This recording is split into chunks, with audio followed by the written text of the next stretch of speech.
Magandang araw sa inyong lahat mga kamatyas. Ayan, kararating ko lang galing LTO Quezon City. Mamaya may kwento ako sa inyo bakit ako galing sa LTO Quezon City sa main office. Kayo naman, ongoing po ang bakbakan sa Chinese Chess Championship Women's Division. Makibalita tayo kay Miao Miao. At 2 games ang i-analyze natin dito na talagang mapapa-seatbelt kayo. Round number 6 niya at yung kaninang katatapos lang round number 8. Ang kalaban niya dito sa round number 6 ay si International Master Tianqi Yan. Wala po akong makitang picture niya kaya wala siyang picture dyan.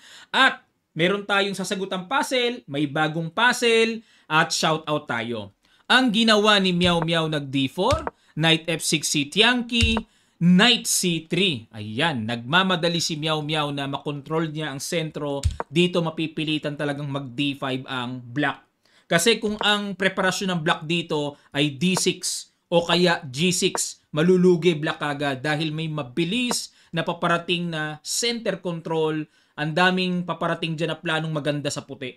Kaya, ang ginagawa ng black dyan, no choice siya kundi mag D5 para pigilan ang E4 at nag-Bishop F4. Ang tawag po sa naka-Knight C3 and Bishop F4 ay Jubaba system. Aba, nag-aaral na ng ibang opening si Miao Miao. E3, E6, Bishop D3, tinanggap ang exchange at nag-Bishop D6, nag-Queen B3.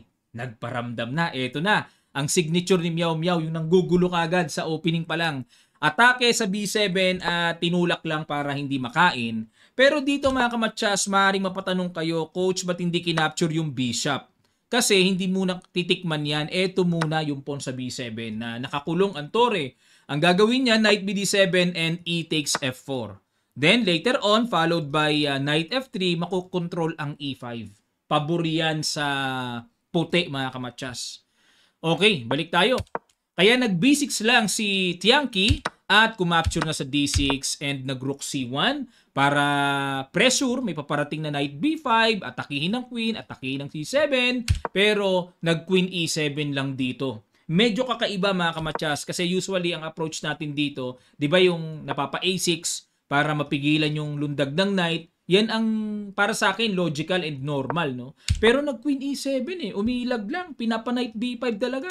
Pero nag-Knight F3 dito si Miao Miao. Ngayon, ano yung naisip dito, na-realize si Miao Miao na kung magna-Knight B5 siya, ano diferensya? Magsi-C5. Okay. So, ibig sabihin, hindi kailangan pigilin pala ang Knight dyan kasi magsi-C5 naman at sumasang-ayon naman ang computer engine. Ang unique, no? Ang galing nung Queen E7, ano? C5 lang pala yon.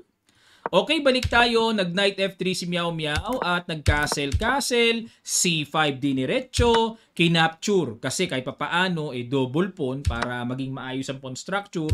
At inatake ngayon. Yan ngayon ang subject of attack ni Miao Miao. Nag-Rook C8 dinipensahan and nag-Rook C3. Ang plano ay para magbabattery at atakihin talaga, i-pressure ang C5. Nag-Knight A6, Queen B5, atake sa Knight. Nag-Queen D6 dinipensahan ang Knight at pumatong na. Ilan na po ang umaatake? 4 na ang umaataking puwersa sa C5. Kaya, napilitang mag-Knight D7 para sapatan ang depensa at nag-Knight A3, Rook B8, Queen A5. Okay? So dito po, okay lang kay Miao Miao na atakihin ang Queen niya. Expected niya yan, tingin ko Meron naman kasi siyang safe shelter para sa A5. Merong tataguan pero sa tirang ito, salbahiski. Salbahi ang plano ni Tianqi. Kasi ang lagay ba naman mag-Rook B5, kukulungin ang Reyna. Agad-agad rumisponde si Miao Miao. Hindi pwede yan, ate. Nag-Knight D4, Queen B7, blunderation! So yun mga kamatyas, binilisan ko lang kasi makakata ko sa limiter ng mic ko Blunderatious ang ginawa. 2 question mark. Dapat daw po ay Queen D6 lamang. Yun nga lang. Ang kalaban dito ng isip o paliwanag sa isip, dyan na nga ako galing tapos babalik. No? Parang hindi makapayag ang isip niya Tapos magda-Knight B3, Knight E5, equal lang mga kamatyas. Ayan lamang ng konti. Knight E5 or H5. Ayan, nagbago tira ng computer engine. So, mahirap pa ito kasi kung manginginain sa C5, meron din namang bitin ang puti sa B2. Yan, balik tayo. Pero nag-Queen B7, Nag-knight B3, na-miss din dito ni Meow Meow ang napakalakas na tira. Rook B3, sasalubungin lang pala ang reyna. Na halimbawa kung iilag, queen C8, may rook takes B8, rook takes B8, and mag-B4. Okay? So okay lang na wag alisin muna ang knight, nakapin, tapos ready to capture na knight takes C5 po ang paparating. Babagsak na yung pawn sa C5. Malinis na yan. Okay? Yun pala, no? Pero ang ginawa, nag-knight B3, nag-G6, rook C2, good move para kung magka-capture man sa C5, secure na walang capture ang black sa B2, nag-rook C8. Nakita ni Tiangki, nako, wala na akong counter-attack. Kailangan ko nang balikan yung pawn sa C5 para wag bumagsak. At nag-H4. Nagpasingaw muna ng back rank si Meow Meow dahil intuitively parang may danger kang nararamdaman sa babae. Kailangan mong i-secure yan. Nag-H5 din at nag-G3, knight E5. Yun lang. Mali daw ang desisyon ni WIM Tiangki. Dapat daw ang tira ay rook C6, then papatong magbabattery. Ngayon, talagang babagsak na talaga yung pawn. Tingnan lang natin sandali mga kamatsas. Knight takes, rook takes. Ganun na lang ang gagawin tapos queen B3. Kumbaga, lamang ng isang pawn talaga ang puti. Tanggapin na lang. Pero, lalabas ang lamang lang naman kung magtatapat-tapatan tayo ng mga pawns, yung B pawn lang. Pero mahirap pang i-convert ng puti ito. Mahirap pa to mga kamatsas. Kahit lamang ng isang pawn. So, napakawais ng decision dito ng computer engine. Pero, nag-knight E5, knight takes, ayun, nakuha ng buong buo eh. Queen E7, nag-king F1, rook D8, nag-knight B3 para pigilan yung D4, nag-queen F6 and nag-knight D4, nag-knight G4. Ayan. Para sa akin, malakas ang dating kasi nakaka-pressure, may threatening knight takes E3, pero bad move po ang binigay. Dapat daw ay ang tira knight to F3. Para kung mag-knight takes F3, queen takes F3, mag-D4. Ayan. So, konti lang ang lamang ng puti. Pero, balik tayo mga kamatsas. Nag-knight G4, king G2, G5, capture, knight F3, queen F6, and nag-rook C7. Control the 7th rank. Napansin nyo sa play ni Meow Meow, medyo parang naging maingat siya ngayon. Tama naman yun. Hindi sa lahat ng pagkakataon iba balagbag. So, mas nakita kong nag-improve siya when it comes to mix of positional play and strategy. Hindi na ngayon masyadong reckless. Tama yun. Ganun talaga. Hindi sa lahat ng pagkakataon ni balagbag ang tira. So dito, nag-E5, mukhang threatening mag-E4 at nag-rook 6 o rook 2 C6 para atakihin ang reyna. Nag-queen F5 at nag-rook takes A7. Yun lang. Medyo naalangan ng tira dyan. Dapat daw ay queen to D2. Para walang E4 at depensado ang pawn F2 dahil nagbabadya ng danger pa rin ang black sa F2 pawn eh. Yan. So queen D2 lang daw. Pero medyo hindi talaga makontrol ni Meow Meow yung nerve niya. Gigil na. Kinain. Gigil na eh. Gigil. At nag-rook B8.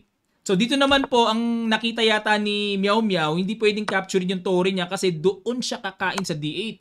Na kapag umangat yan, may rook C8 at mambubulabog na mga check-check yan dyan. Ay nako, kakatakot ang black dyan. Okay, mauunang may kalalagyan ng black king. O yan, balik tayo.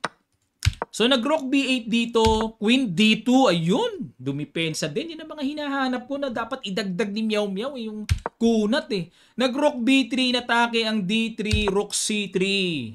Depensa. Yan, dapat marunong kang dumipensa. Rook B6 na bad move. Dapat daw po ay practically kinapture na yan. Tapos kakapture and then queen F6.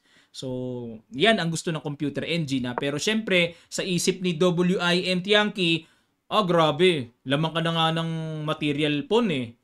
Makikipag-exchange pa ako. So, gusto niya i-complicate ang game. Nag-rook B6. Knight to H4, atake sa queen, queen G5, at nag-rook C2. O diba, marunong nang kumunat si Meow Meow. Tingnan niyo yung mga kunat-kunat Yan ang magpapa-world champion kay Meow Meow. Hindi sa lahat ng pagkakataon balagbag. Nag-queen E1, nasobrahan naman ng kunat. Nasobrahan ng kunat. Dapat ang tira ay queen A5. Ayan, atake doon. So pressure sa D5. Pinagalitan na ng computer engine. Nasobrahan ka naman sa kunat. Tapos ang gagawin, Rook FD6 and B4. Unti-unti ng pagagapangin yung two connected pass pawns. Winning na puti, no? Pero ang ginawa ni Meow Meow, nag Queen E1, King H8, nag E4. Aba, nagkakasunod-sunod ang alanganing tira. Dapat daw po ang tira ay Rook A, C7, threatening Rook C8. Ayan, magbabawas ng isang tore. Para iba yung nababawasan ng pyesa, lamang ng pawns eh. Nag E4, Rook G8, good move. Ay, kita ko na.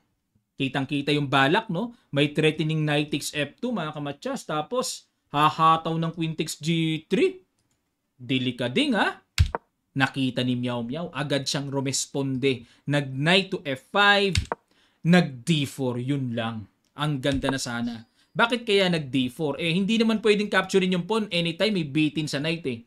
Dapat daw po H4. Sayang yung tira ni Tiangki, oh.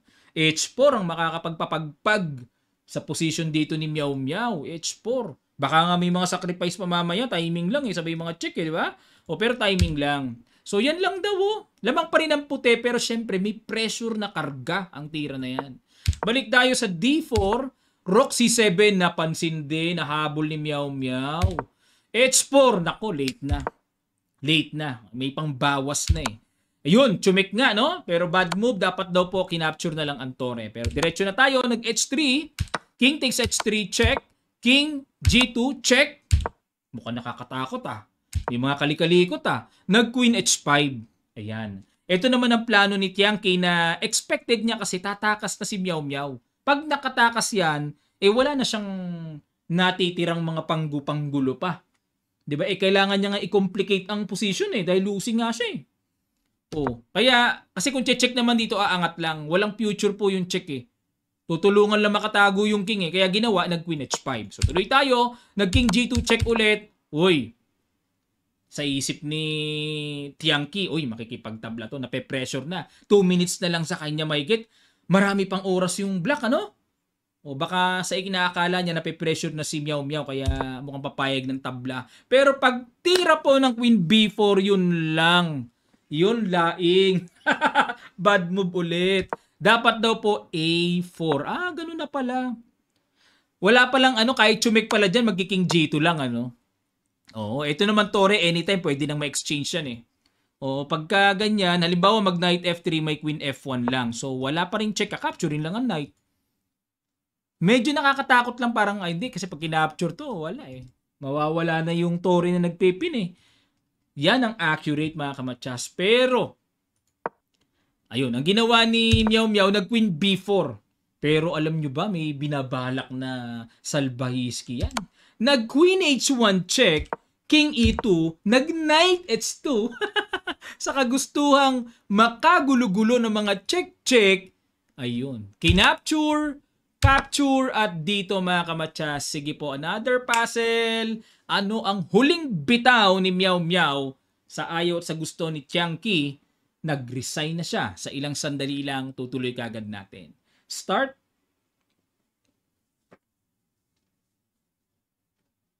Maraming salamat po mga kamatsas. Boom! Queen sacrifice at nag-resign na. Bakit? Pag kinapture yan, may Rook C8 matsas.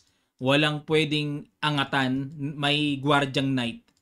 Okay, ngayon kung aayawan naman, may Queen G7, matsas pa rin. Yun ang mga pangbulag ni Meow Meow na bibiglain niya ng mga sacrifice, ano? Okay, eto na po. Next natin yung round number 8 na kaninang bagong luto lang, umuusok-usok pa, ang kalaban niya ay malakas din. Tingnan natin. White dito si Meow Meow, black si IM. Yusin, IM ng lalaki ang title ha. Bakit po tayo tumalo ng round number 8? Kasi yung round number 7, panalo din si Meow Meow. Yun nga lang medyo mababa rating ng kalaban eh. Pero ito, maganda, 2380 no? Solid-solid din yan. Nag-E4 si Meow Meow, C5 si Yusin, Knight F3, D6, Knight C3. Okay. Ayaw mag-D4 ni Meow Meow. Yung normal open Sicilian, ano? A6, Castle, E6. Ayun. Nauwi na sa skeveningin. Takes. Rook D1, pressure sa D6, castle, bishop F4. Mainit kagad. Sabi ko sa inyo, pag si Meow Meow, opening niya, maiinit kagad yan. Queen A5. In-invite lang siya. Sige, capturein mo nga yung pawn ko sa D6 para magkaalaman. May hamon kagad sa opening eh. At nag-rook B1, threatening B4 and B5. Maganda rin ang plano. Pero alamin natin mga kamatya, sigurado tanong nyo, Coach, bakit capture lang lamang ng isang pawn Takes. Ito po kasi gagawin may knight takes E4. May simpleng bawi lang eh. Bawi eh. Yan. Kaya, hindi pa pwede. Ang ginawa, nag-rook B1 muna, queen B4. Dahil sa pagkailang na magbi-B4 at maaatake ang queen, binarhan. Pero hindi po yan ang tamang tira. Dapat daw, rook FC8. Paano kung mag-B4? Okay lang, queen C7. Yun lang. Kung kakayanin ng puso, nerve, isip, di ba? Na pa-B4 rin, tapos nakaka-pressure yung paparating na B5. Pero pag nag-B5 kasi parang tipong magbi-bishop D7 lang eh. At malakas ang puwersa din ng black sa C5. Di ba? May bawi eh. Balik tayo. Nag-queen B4, bishop D6, kinapture na ni Meow Meow. Takes. Bishop takes E4, takes, and nag-rook D4. Knight versus bishop. Pero bad move daw. Dapat daw ay rook to B6. Tapos, mag-rook A, B8, and rook D1. Oo nga, no? Oo, sang-ayon ako dito. Mas powerful yung rook B6 kumpara dito sa ginawa. Kasi rook B6 anytime eh, no? May pang-diinan sa B7 eh. Rook D4, knight C5, A5, rook C8, and the rook D1. So, papasok po dito ang endgame foundation. Madalas sa pagkakataon, kung hindi naman bad ang bishop, mas nakakakuha ng magandang position ang may bishop kumpara sa knight. Yun ang madalas nangyayari. Tingnan nyo hindi kasi bad to eh. Kung yan ay ipit, knight ang mightier. Pero wala eh. Ang bishop malaya yan eh. Knight C5 dinipensahan and bishop C2, E4, rook C4, knight E6 and bishop B3. Wow, very strong. Obligado talagang tumakbo na yan, tatamaan yan. And rook B4, knight C5, binalikan depensa and bishop D5. Ayan na nga, kakainin na. Nag-rook D8. Ayun lang mga kamatsas. Ano ba meron? Takes. May pin. Okay, may pin. Kaya napasipor dito si Meow Meow. Ang na-miss niya dito, rook D4. Yan pala ang na-miss niya. Mag-B4 mamaya tapos C4 kung mag-knight A4. No, oo nga. Sang-ayon na naman ako sa tira ng computer engine. Ang ganda talaga, no? Malinis tumira talaga, C4 dinipensahan, rook D6, H4, G6, King F1. So, King must be active. Capablanca. Yun ang mga binibiling tira dyan, mga kamatsas. Rook B6. Nakita pa ni Meow Meow to. Capture, and nag-A5. So, bishop versus knight. Yun nga lang po ang kaibahan. Yung white king ay mas aktibo. Ang layo ng king dito ng black. F4 check. Bumalagbag na. Wale na. Bumalagbagasius. Check, kain, check. Bumalagbagasius. Kain. Paano na yung B7? The king is too far. Too far. Malayo, too far. The king is too far. Saan ang too far? Ayun, B7. Ganon, depensa. Nag-king C6 and nag-resign. Wow! From round number 6, 7, 8, puro win si Meow Meow. Nangangamoy championship to Ito po ang kanilang standing. Silipin natin bago tayo mag-solve ng puzzle na iniwan natin itong nakaraan.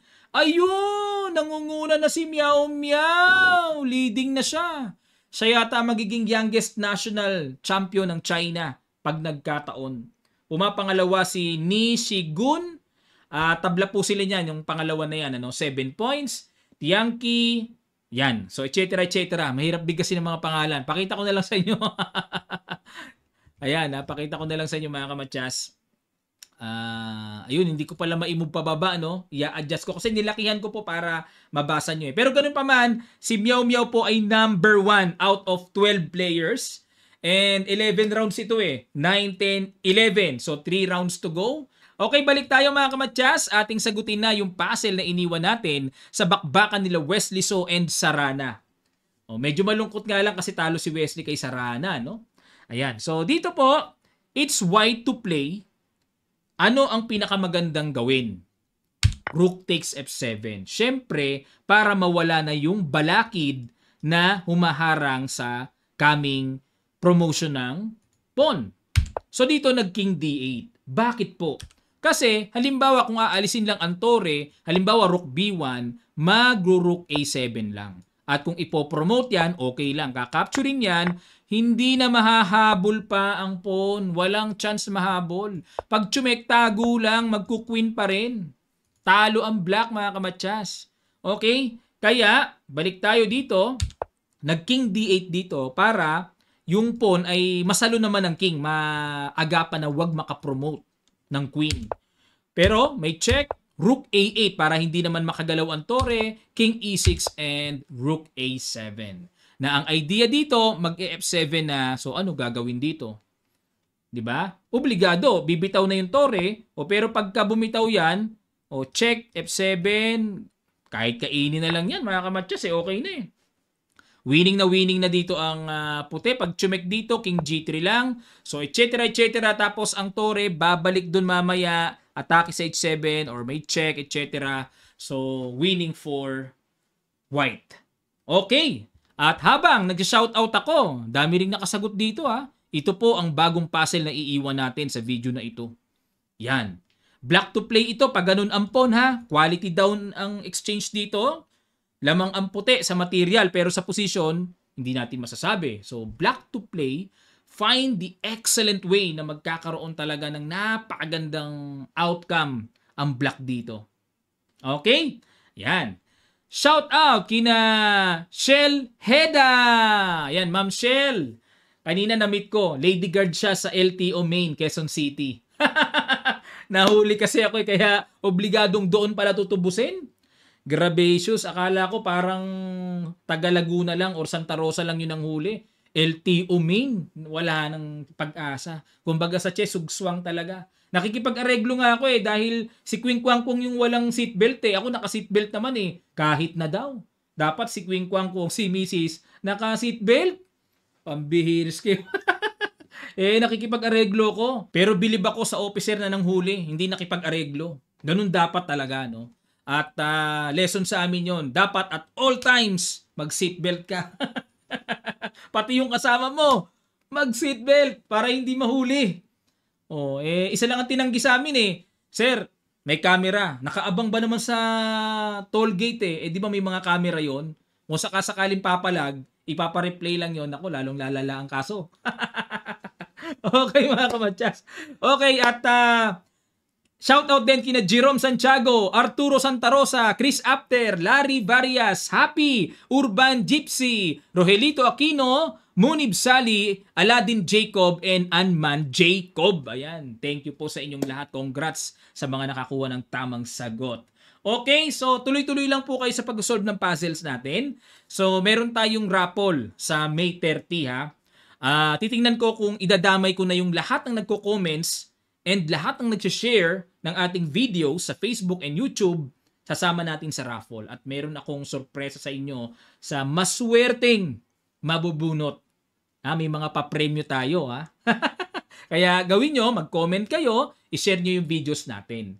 Nakikita naman yun sa analytics ng YouTube and Facebook.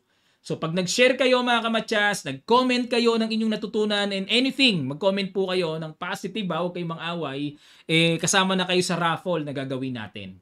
Okay, maraming salamat po mga kamatyas. Magkita-kita pa tayo sa mga susunod pang chess updates.